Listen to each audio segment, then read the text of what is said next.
Hello, everybody. Thank you for the possibility to speak to you today. And I thank Clemens Franz for giving me such a great pitch for my talk, because this is actually something I wanted to talk about to you. It's about the question how to win the World Climate Game. And by World Climate Game, I mean a real game which we designed in the last 4 years. But I also mean the big game we all are playing right now together, which is like a player versus environment game, actually. So the World Climate Game we developed, and well, it's 3 things. It's a board game, it's a simulation game with a database in the background, and it's a role-playing game. And I want to talk to you a little bit about the game, but also about the basis we had in mind while developing it. So just one short introduction to the company I work for, which is called Weitblick. We are a non-profit organization and making educational projects. And mainly we are into mental health projects. So the Gemeinsam Stark Werden project is targeting young children to make them healthy and to make them ready for the challenges of life. So it's a prevention project, and it's around the subject of mental health. And as you may know, the environmental theme is also a big challenge to mental health of young people. I have some numbers here for you, and this is also the reason why we act. The climate crisis is a really mental health challenge for youth around the world. And we wanted to design an educational counterweight to target this problem. And we decided to go this way by playing a board game together. And I want to share with you 2 theses. I'm depicting here myself sitting in school. And I think educational processes are really designed to bore us out. And this is a big problem about it. And I think really playing is not just something that is good to learning, but it's the very essence of learning, in my opinion. So in playing, we have fun, and fun motivates us to get engaged, to get involved, and to be part of something. Yeah? When we see a board game, we want to play it. And this is the reason why we designed our workshop around this topic. Also, when we are engaging, we want to stay engaged. We keep being motivated. We want to be involved through this process of immersion. We are getting into different roles by playing games, and we want to stay in this role to figure out what we can do in this role to develop new skills or something like this. And this really is interconnected to the idea of personal growth. We as people, when we're engaging in something, we want to be good at it. We want to learn the skills to master the game, to achieve something in the game, and finally to win the game. And I think this core mechanic is really important when we're talking about climate change and the changes we need to do as a society, because by doing so, keeping them engaged in a game, we're developing the skills we need to make this big transition in the world we need to do. So to wrap this thesis up, I think we're not only Homo sapiens, but we are Homo ludens. When you watch small children learn, they do so by playing. Social behavior they learn by playing. Their identities they learn by imitation, which in my opinion is a certain kind of playing as well. They learn new skills, they learn new ideas, and so we are growing into this learning process by playing, actually. And I think this is very important to reach out to children and young adults on an early stage, because as we heard yesterday, we will not convince the unconvinced. And I think to learn the skills we need in an early childhood age is really the way to go if we want to make this important transition regarding the challenges of climate change and climate crisis. So the second thesis I want to talk to you today is that we need this global transition, and we need it quick, and we need to be involved like a global society in it. The most challenging thing is that we need to change our identity. We need to, as human beings, change our ways of thinking about nature. Nature is something in the capitalistic structure was exploited and destroyed and used for profits. And we need to come back to an understanding where nature is something that is nurturing us, that is carrying us, that is highly vulnerable, and that we are, by exploiting, by destroying it, we're destroying our very base of existence. So we need to come back to this understanding. For that, we need to develop relevant knowledge, like what is the cause of global climate crisis? What are the solutions? What is sustainability? What is the interdependency of these realms of sustainability, the social, the economic, and the ecological sustainability, how they are interconnected, and we need to experience this. And for this experience, board gaming, as we heard right now, is really like the best way to go. We also need to develop relevant skills, so the ability to tackle this big problem. And I think these abilities are those life skills, which are identified by the WHO. And the most important thing is that we need to work together in this. We need empathy. We need the ability to work together, to communicate, to solve the problems, and we need to have a kind of agency, a self-efficiency. We need to have the idea that we can really do it. And one of the biggest problems with this climate anxiety topic is that there's a big hopelessness in people. The problem seems to be too big to challenge. And I think there starts the problem, because when the problem seems too big to solve, we're not going to start working in the right direction. We would sit at home and playing games, which is not the worst thing to do, by the way. So we need to find hope and motivation to do so.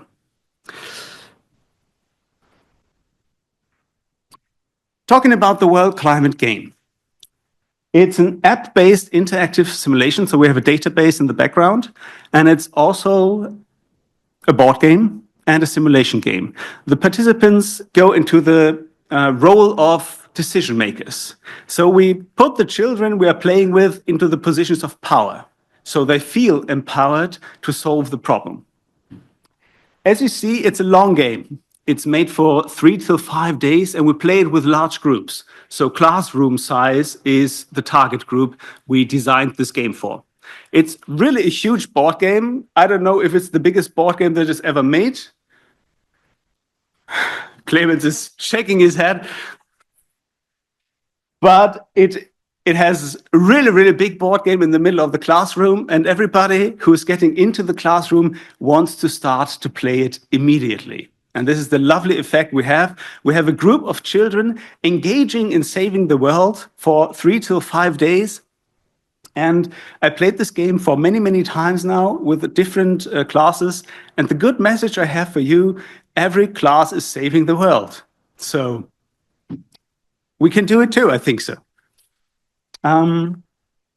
We created this game together with the experts. By this experts, I mean experts in education, in psychology, in game design, in climate science, and also with the target group itself. So we played it a lot with children and asked them what they would do better to make the game more fun. And by this point, I really have to thank Clemens, who was also part of the team and to help us to make this game reality. Thank you very much on this point here.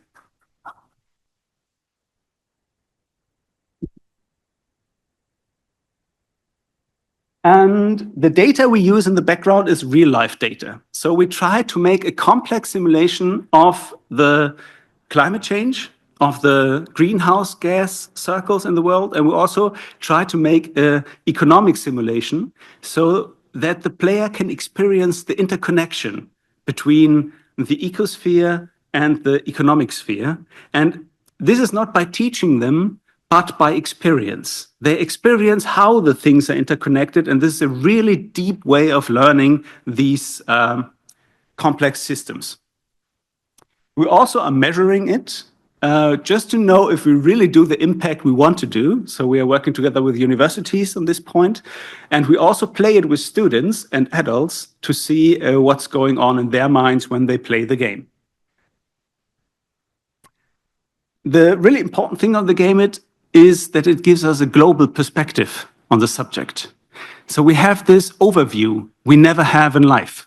When we think about climate change, we're down on the level of everyday life, and we see a lot of problems and a lot of struggles. But we're never taking the time to make a step back, looking at the global perspective, and have the overview of the whole thing that is happening right now. And this is also something a board game can do, because the world is laying before us, the world is laying in our hands, and we can change it to the better. And not just the board game is an important didactic feature, also the role-playing is helping us to make the change in minds we want to achieve. Because, as I told you, the youth of the world is feeling helpless, is feeling powerless, and has a lot of negative emotions about the climate change, such as they're frightened of the future, they have anxiety issues, they have a lot of anger for the people who are involved and the people who are not acting for the last 50 years. And by giving them the chance of empowering them, to give them the chance to change the world to the better, we switch perspective. And this is also something really interesting, to come from a powerless point of view to a position of power and change the world in this regard. Also, we experience that we need to cooperate to win the game. It's always funny to see on the first day of the game, they all play against each other. All the participants want to play the best thing for themselves. They want to accumulate resources, they want to accumulate money, they want to overthrow the other governments. They really want to play the way they are used to play those games. But by playing a second day and a third day, they realize it's actually not a game that is competitive, but it's a game of collaboration. But we're not telling them. They need to figure out themselves. And you always see how the group is changing over the process of 3 days to the power of collaboration. And afterwards, they really realized how important it is to work together in this subject. So as I told you, we're not targeting only student groups and young people, but we're also targeting adults right now. And we're working with universities. We're also going into businesses and play this game with apprentices. So we really have a broad target group to reach as many people as we can to make this shift in consciousness that we need, this global consciousness to tackle the problem. And we're also having a new game in the pipeline. We are playing this game for 1 year now, and we are continue playing it, but we also want to develop a game which is a little bit shorter than 3 to 5 days, because we experienced when we get into the target group of management, for example, nobody gives us 3 days of playing time, which I can't understand, but it is the way the world works. Well, so we try to reach as many people as we can. Let me talk a little bit about the impact that we realized by what's happening with the people who are playing this game. I told you a little bit about the group dynamic, which is happening. You can imagine this game pictures a century. You have 10 rounds of playing time, and each playing round is 1 decade. And the database gives you immediate feedback on what's the impact of your work in the decade. And the funny thing is, the first 2 or 3 rounds, it always gets worse and worse. Yeah? It's more emissions, it's more destruction, it's more land degradation. And by that, the game is punishing you with more extreme weather events, with more land degradation, with the climate getting worse and the effects and stuff. So the people realize, what is the climate crisis really? What is causing it? What are the relevant actors who are involved? And the most important thing, how can we solve it? The climate crisis isn't, as we call it, a tame problem. The tame problem is something that we know what the problem is, and we have one solution to solve it. The climate crisis is a so-called wicked problem. It's a problem which is very, very hard to grasp, which is complex, where we doesn't have one solution, but we have many, and often this solution creates new problems, yeah? As we can see with the technologies who are involved. So we really need to experience the whole complexity to grasp what can we do to solve the problem. The impact is also this improving of life skills, which are empathy, communication, problem solving, critical thinking, creative thinking. And we're not doing so by teaching them, but we're doing so by letting them do their thing, by letting them decide what to do and run into the consequences.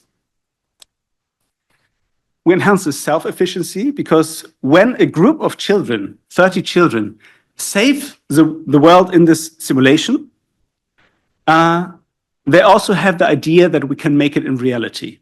And this is very important. That gives us like a positive outlook on the future, that we can achieve this as a society when we work together and, well, get our shit together.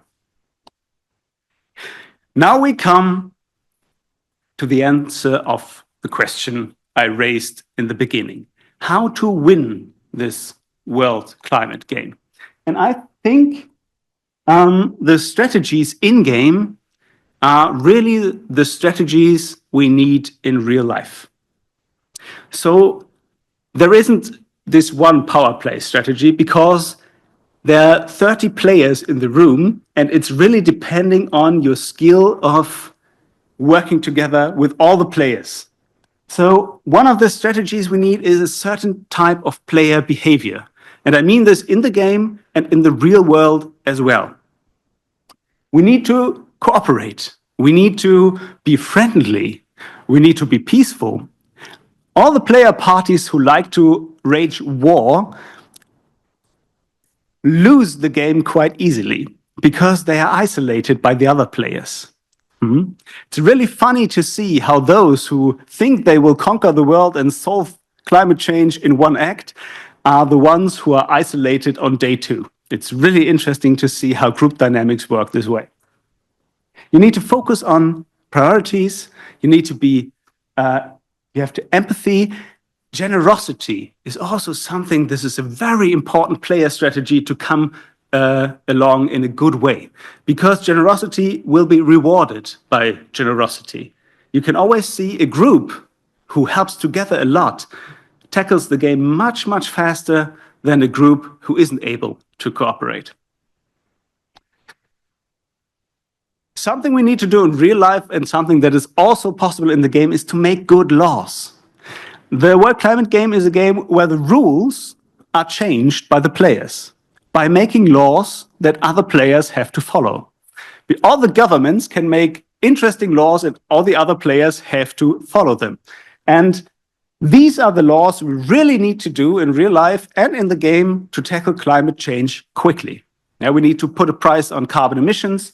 We need to quit the use of fossil energy, of course. We have to stop factory farming, which is a big thing to do very fast, unsustainable business models, and so forth.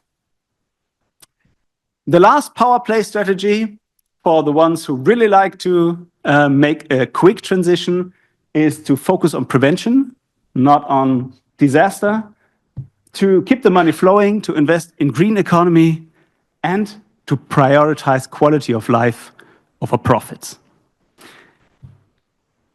I finish my talk with an invitation. Whoever likes to play the World Climate Game is heartily invited to come to the Bruno Marek Allee number 5. On this date, we make a community game, so it's open for everyone who likes to play. And we're happy to see you saving the world with us together. Thank you so much.